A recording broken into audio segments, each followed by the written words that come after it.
exato. Não adianta você falar que vai entregar um número de fotos, mas ali tem uma quantidade, você ficou colocando um monte de foto preta e branca, fazendo corte diferente, mas faltou a foto da caixinha que a avó tinha feito, que estava na mesa de decoração, enfim. Atualmente você cobra por hora ou por quantidade de fotos? Já comenta aqui embaixo que eu quero saber como você faz atualmente. E nesse vídeo eu vou te mostrar se existe um jeito certo de cobrar e qual é a melhor forma de definir os seus pacotes na fotografia. Eu sou a Isis Castro e lá no meu começo, além do modo artista, a parte técnica da fotografia, eu também precisei aprender sobre todos os pilares, todos os detalhes do modo negócio da nossa profissão.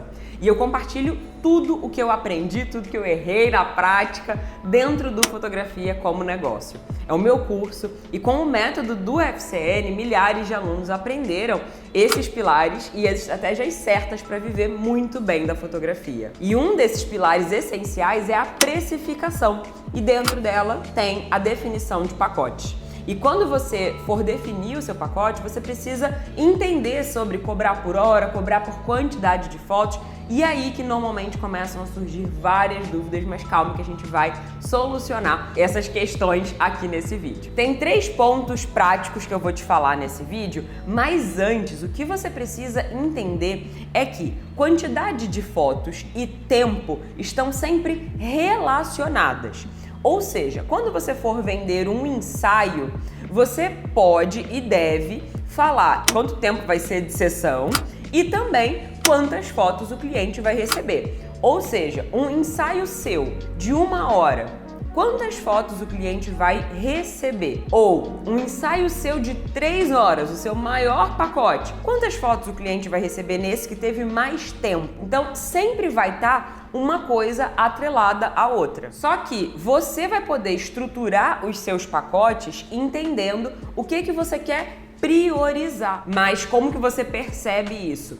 Através dos seus trabalhos de portfólio. Quanto mais você fotografar, mais experiência você tiver, mais você vai conseguir entender qual é a sua média na fotografia. Porque às vezes eu posso te falar quanto eu entrego para as minhas clientes, eu tenho um pacote de 80 fotos e para você isso é muita coisa. Então você tem que perceber na sua fotografia, porque não tem um número exato de horas ou quantidade de fotos que você tenha que entregar. Então, se você já fotografou, volta e anota.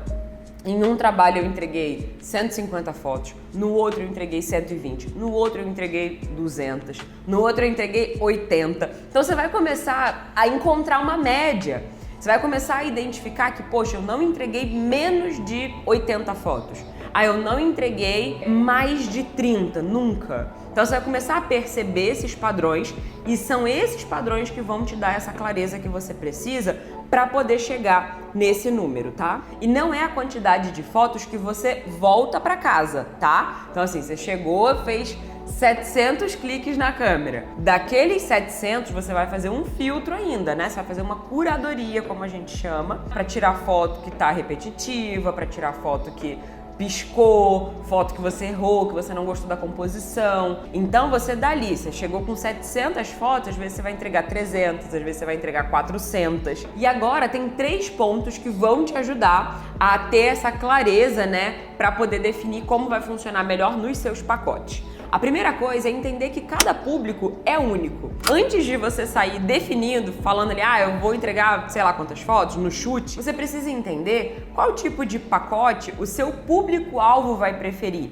Ou o que ele realmente precisa e talvez ele nem saiba. Por exemplo, em um nicho de marca profissional, né, de marca pessoal, fotografar profissionais, eu fui reparando isso na minha empresa, eu tô trazendo a experiência para você e você avalia se, nossa, isso faz sentido, vou aplicar na minha também, tá? Para as empreendedoras que eu fotografava, elas precisavam não só de um pacote com muitas fotos, mas elas não precisavam de muitas fotos com a mesma roupa. Então olha como aqui vem uma coisa a mais além de hora e quantidade de fotos. Vinha também a quantidade de troca de roupas. Então, para uma empreendedora, um pacote com 40 fotos, para ela seria bem mais interessante ela ter 2, 3 trocas de roupa, só que isso já não se aplica tanto para um ensaio de família. Imagina, com 3 crianças, todo mundo tendo que trocar de roupa, isso já ficava caótico. Então, para um ensaio de 1h30 com uma família, era uma roupa só ou 2 no máximo. Eles já chegavam com uma roupa e a gente fazia uma troca, voltando para os ensaios de marca, e aí você adapta para o seu nicho. Eu gostava de fotografar com uma quantidade enorme, né? Eu entregar muita foto. E eu fui entendendo que para empreendedora era melhor ela ter mais vezes ao longo do ano, tipo um acompanhamento de 3 em 3 meses, ou um ensaio no começo do ano e outro no segundo semestre, ao invés de, em um ensaio, tirar muitas fotos e poder usar aquelas fotos o ano todo. Então, eu tinha uma opção também de acompanhamento. Já nos ensaios de família, eu percebia que quando eu colocava pacote com pouca foto, quase sempre a minha cliente migrava para o meu próximo pacote. O que eu tô te mostrando aqui é que você precisa conhecer para quem você está vendendo, o que essa pessoa precisa. É uma pessoa que é mais objetiva? É uma pessoa que precisa de um volume maior?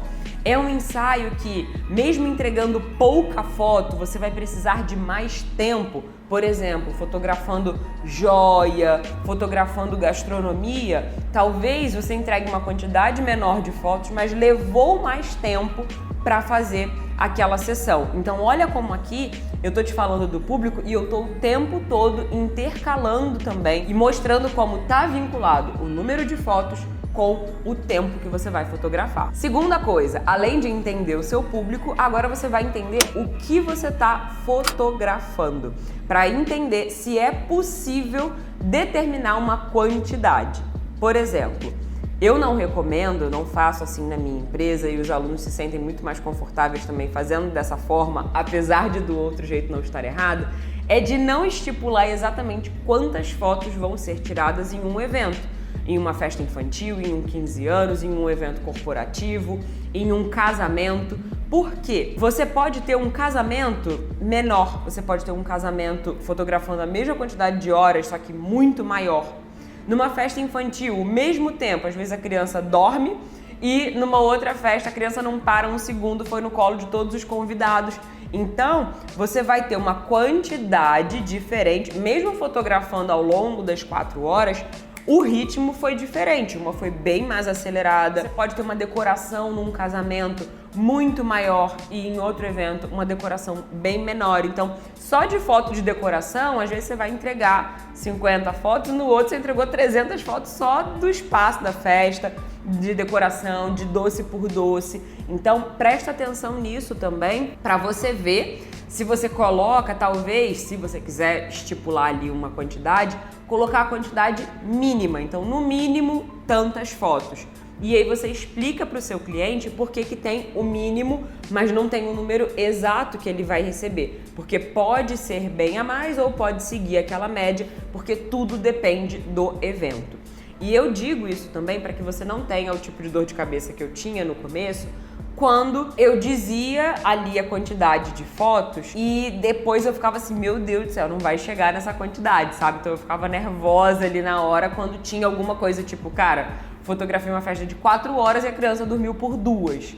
Então eu tinha ali, nas 2 horas que eu tinha, eu ficava fotografando igual uma desesperada para dar o número, sabe? Então eu preferi trocar isso para que eu possa fazer assim, cara, a história tá contada aqui, tudo que aconteceu, todos os momentos, todas as pessoas estão aqui. Isso é importante também, né? Não faltar nada, porque não adianta você falar que vai entregar um número de fotos, mas ali tem uma quantidade, você ficou colocando um monte de foto preta e branca, fazendo corte diferente, mas faltou a foto da caixinha que a avó tinha feito, que estava na mesa de decoração, enfim. Então, ter atenção a todos os detalhes e momentos. E o terceiro passo é diferenciar os seus pacotes. Eu vejo muito nas análises de perfil que eu faço lá no Instagram, que eu faço às vezes aqui nas lives também, conversando com os alunos, pacotes muito parecidos, muito próximos, que não muda quase nada de um pacote para o outro.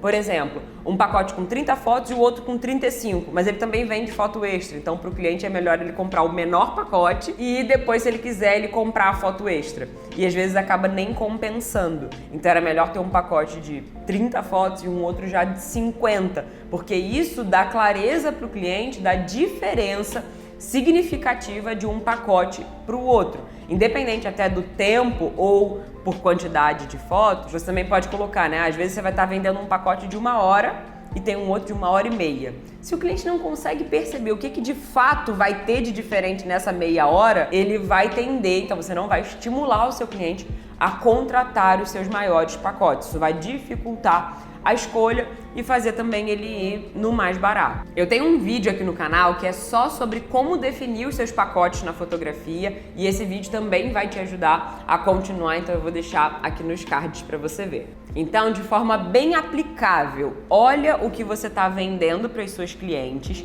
e observa se os seus pacotes estão nitidamente diferentes um do outro. Porque às vezes eu vejo algumas pessoas ensinando também, e tudo bem, é uma outra metodologia, tá? Só não é a que eu uso e que eu recomendo. Colocar um pacote pequeno que não vai ser tão interessante, aí o outro do meio que é o que mais vai vender e um outro impossível. Não é isso, eu quero que cada um dos seus pacotes seja maravilhoso para que a sua cliente possa definir o que é melhor para ela, porque todos são bons e todos os que a cliente escolher, do menor ao maior, compensam para você, te dão lucro e valem a pena fazer você sair da sua casa para ir lá fotografar aquele cliente. E como eu falei no início do vídeo, essa é uma das dúvidas mais comuns, né, para quem está começando na fotografia, mas eu também vejo muitos profissionais que já estão ali há anos no mercado cometendo esses erros, digamos assim, provavelmente porque ninguém nunca ensinou o que realmente funciona ou o que não funciona para ter um negócio lucrativo na fotografia. Isso é exatamente o que eu trago aqui para vocês, é tanta coisa, né, para estudar, parte de gestão, precificação, marketing, atendimento, né, a gente achando que era só para olhar para a fotografia, então essas coisas acabam passando batido, mas elas prejudicam demais quando a gente quer transformar isso em um negócio de verdade e ganhar bem. Então, dentro do Fotografia como Negócio, eu não deixo passar nada e lá dentro tem tudo que você realmente precisa aprender para ter resultados financeiros, para ter reconhecimento no mercado de fotografia e realização profissional também com a sua carreira. Eu vou deixar o link aqui na descrição do Fotografia como Negócio, vou deixar nos cards também e eu quero muito te ver lá na nossa próxima turma. Beijo e até o próximo vídeo também. Tchau, tchau.